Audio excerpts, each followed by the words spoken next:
मी सध्या फ्रीवेवरती आहे आणि फ्रीवेमधला जो शिवडी परिसर आहे त्या भागात आहे।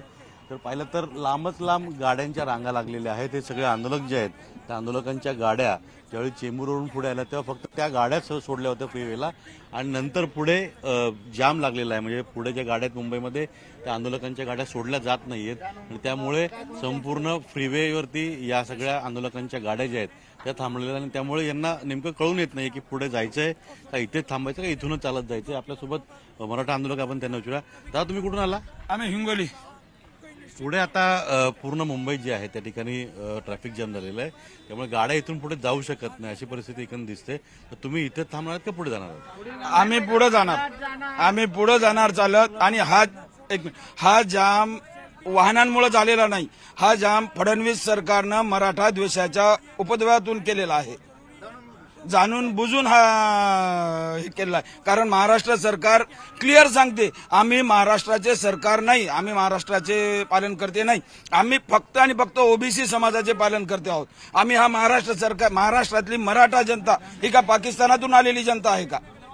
आज मुख्यमंत्री जर म्हणते पण गाड्या ज्या आहेत त्या गाड्यांची संख्या जास्त झालेली आहे आणि त्यामुळे मुंबईमध्ये त्या ठिकाणी जो तिथला पॉइंट आहे आझाद मैदानचा तिथून गाड्या पुढे जात नाही आझाद मैदानच्या इथे, त्यामुळे सगळं जाम लागलेलं असं सांगितलं जातंय।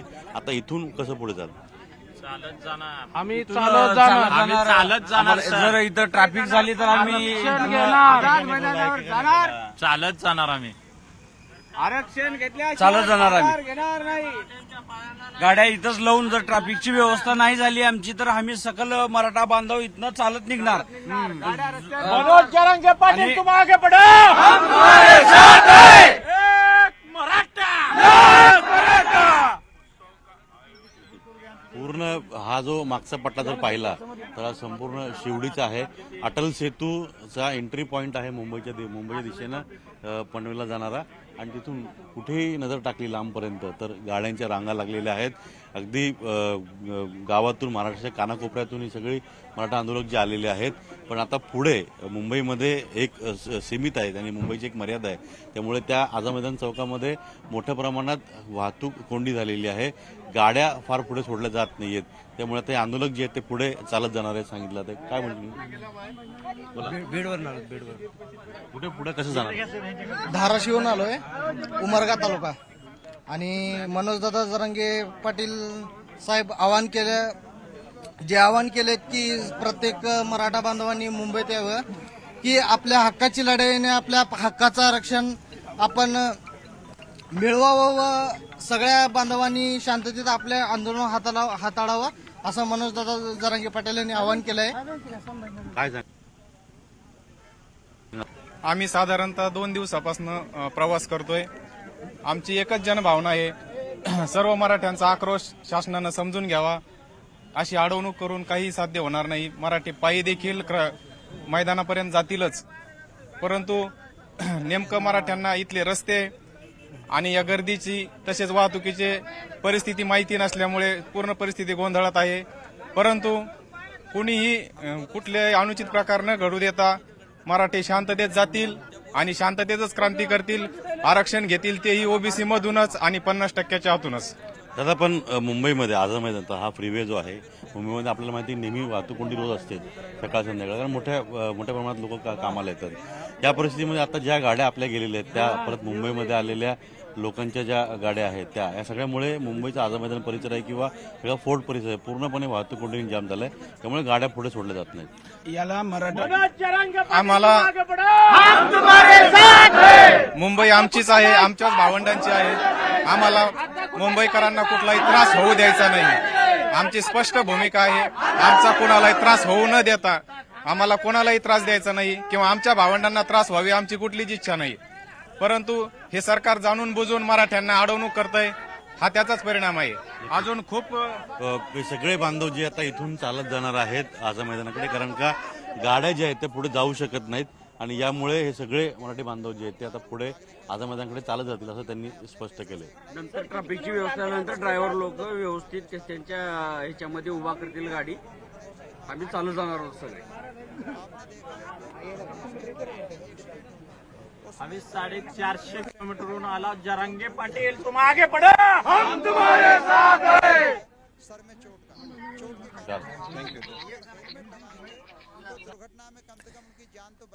तर ही फ्रीवेवरनं आपण माहिती घेतलेली होती. अनेकांच्या गाड्या तिथेच थांबवण्यात आलेल्या आहेत. जे आंदोलनकर्ते महाराष्ट्रभरातून मुंबईच्या आझाद मैदानाकडे जाण्यास निघालेले होते त्यांच्या गाड्या या फ्रीवेवरतीच थांबवण्यात आल्यात. मात्र कितीही अंतर असू दे आम्ही चालत तिथपर्यंत जाऊ असा निर्धार या आंदोलनकर्त्यांनी केलाय. त्यामुळे या फ्रीवेवरती संपूर्णपणे मराठा आंदोलकांच्या गाड्यांची रांग लागली आहे.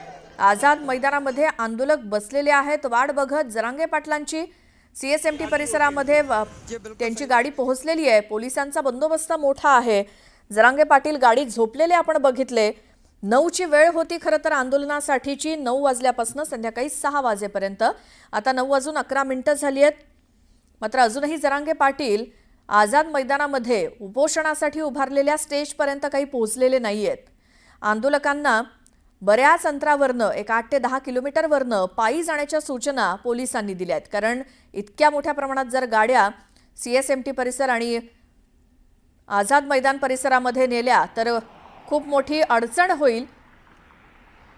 तर एकूणच कडेकोट पोलीस बंदोबस्त हा जिकडे तिकडे ठेवण्यात आलेला आहे. त्याच संदर्भात आपण माहिती घेऊयात आमचे प्रतिनिधी तुषार उपणवर यांच्याकडनं. तुषार, पोलीस बंदोबस्ताविषयी काय माहिती? श्वेता, आपण जर पाहिलं असेल तर मनोज जरांगे पाटील मुंबईमध्ये दाखल झालेले आहेत. आझाद मैदानापर्यंत ते अद्याप पोहोचूच शकलेले नाहीत. मात्र मराठा बांधव मोठ्या प्रमाणात आपल्याला मुंबईमध्ये आझाद मैदानामध्ये पोहोचताना पाहायला मिळतोय. सध्या मी आहे मंत्रालय परिसरामध्ये. माझ्या तुम्ही उजव्या बाजूला जर पाहत असाल तर या संपूर्ण फुटपाथ परिसरावरती आपल्याला सर्व मराठा बांधव आपल्याला मुंबईच्या दिशेत पोहोचलेले आहेत. आणि हे सर्व आता आपल्याला आझाद मैदानाच्या दिशेने जाताना पाहायला मिळतात. घोषणा देताना हे सर्व आंदोलक पाहायला मिळतात. मात्र सध्या मी मुंबईतल्या प्रमुख म्हणजे मंत्रालय परिसरासमोर उभा आहे आणि मंत्रालयाचं हे प्रमुख प्रवेशद्वार आहे. या प्रमुख प्रवेशद्वाराच्या उजव्या आणि डाव्या या दोन्ही बाजूला आपण जर पाहिलं असेल तर पोलीस दलाच्या अतिरिक्त तुकड्या तैनात करण्यात आलेल्या आहेत. जेणेकरून कोणताही कायदा सुव्यवस्थेचा प्रश्नचिन्ह या परिसरात निर्माण होऊ नये याची गंभीर दखल मुंबई पोलिसांकडून घेण्यात आलेली आहे. कारण की मराठा बांधव या परिसरामध्ये मोठ्या प्रमाणामध्ये दाखल झाल्या कारणामुळे कोणताही अनुचित प्रकार या परिसरात घडू नये. कारण की सर्वात सेन्सिटिव्ह असा हा परिसर आहे मंत्रालयाचा. कारण याच मंत्रालय परिसराच्या डाव्या बाजूला आपल्याला सर्व मंत्र्यांचे बंगले देखील असल्याचं पाहायला मिळते. त्यामुळे आंदोलकांकडून कोणतीही चुकीच्या प्रकारची घटना घडू नये. आता देखील आपण पाहत असाल तर आपल्याला आंदोलक घोषणाबाजी याच मंत्रालय परिसरामध्ये देताना पाहायला मिळतात. मात्र जर या ठिकाणी कुठला अनुचित प्रकार घडला तर पोलीस यंत्रणा तितकीच सजग असावी. म्हणून पोलीस यंत्रणेने देखील आपल्याला मंत्रालयाच्या सर्व जे प्रमुख गेट आहेत, आरसा गेट आहे, त्याचप्रमाणे गार्डन गेट आहे, या सर्व गेट परिसरामध्ये आपल्याला मोठ्या प्रमाणात पोलीस तैनात केलेले आहेत. मला डाव्या बाजूला जरी पाहिलं असेल तर आपल्याला मुंबई पोलीस असतील किंवा अतिरिक्त पोलिसांच्या तुकड्या तैनात करण्यात आलेल्या आहेत. पोलिसांची व्हॅन या ठिकाणी आहे. मंत्रालयाच्या चहू बाजूला पोलिसांचा वेढा असं म्हणावं लागेल. कारण की मराठा बांधव ज्या प्रकारे मुंबईमध्ये दाखल झालेले आहेत, हजारोच्या संख्येने मुंबईमध्ये दाखल झाले आहेत. त्यामुळे हे दाखल होत असताना आंदोलन हे शांततेच्या मार्गाने झालं पाहिजे.